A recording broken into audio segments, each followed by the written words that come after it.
کسی کو جان سے مارنے کی ضرورت نہیں، صرف اس کی امید کو ختم کر دے، وہ روز ہی مرتا رہے گا۔ وعدہ کرے کہ نہ کبھی محنت کرنا چھوڑیں گے اور نہ ہی خواب دیکھنا ترک کریں گے، کیونکہ خواب دیکھنے والا محنتی انسان ترقی ضرور کرتا ہے۔ ان چیزوں کے لسٹ بنائے جن کو پیسے سے نہیں خریدا جا سکتا، پھر ان کی قدر کرنا شروع کر دے، زندگی پرسکون ہو جائیں گی۔ دانا شخص چھوٹا کام کرتے ہوئے بھی خوشی محسوس کرتا ہے، کیونکہ وہ جانتا ہے کہ ایک طویل سفر کی ابتدا بھی پہلا قدم اٹھانے سے ہوتی ہے۔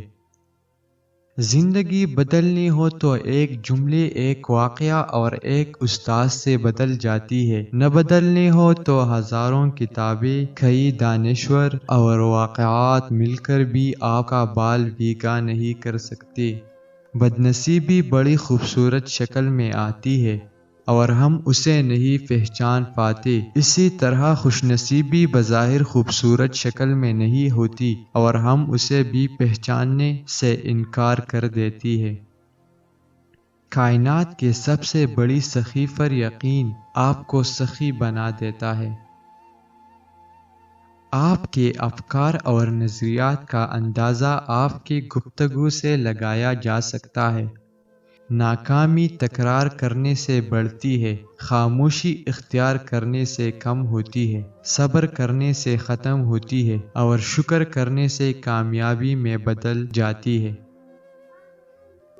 بچے پالنا کوئی بڑا بات نہیں، جانور اور پرندے بڑے بہتر انداز میں یہ کام صدیوں سے کرتے آ رہے ہیں۔ بڑا کام بچوں کی تربیت ہے اور تربیت توجہ اور وقت مانگتی ہے۔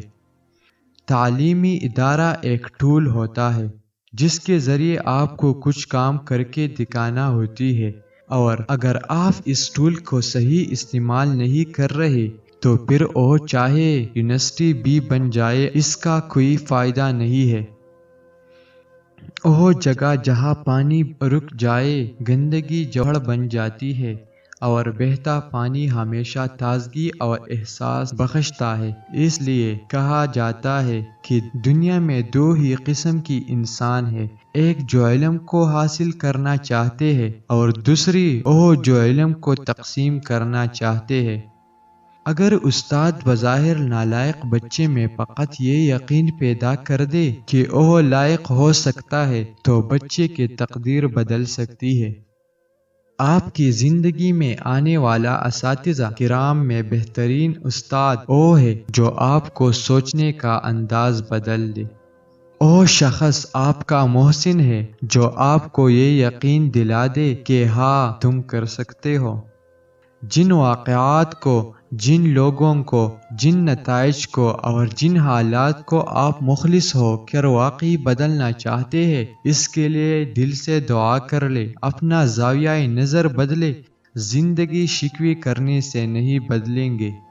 آپ کی دولت اور کامیابی کسی کام کی نہیں اگر یہ دوسروں کی مدد اور آسانی کے لیے استعمال نہیں ہو رہی۔ دوستوں کی طرح کتابوں کا انتخاب بھی پوری احتیاط اور توجہ سے کرنا چاہیے، کیونکہ ایک اچھی کتاب آپ کی تقدیر بدل سکتی ہے۔ ہر انسان میں ایک تڑپ اور لگن موجود ہوتی ہے، اور یہی تڑپ اور لگن اس کی عظمت تک لے جا سکتی ہے۔ بس چھوٹا سا کام یہ کر لے کہ اس تڑپ اور لگن کو کوئی سمت دے دے۔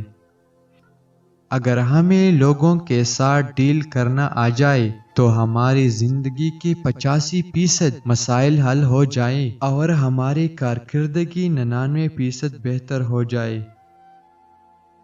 آپ کا سفر بھی ذاتی ہے اور منزل بھی، لیکن اس ذاتی سفر اور اپنی منزل کے لیے آپ کو کئی لوگوں کے ساتھ چاہیے۔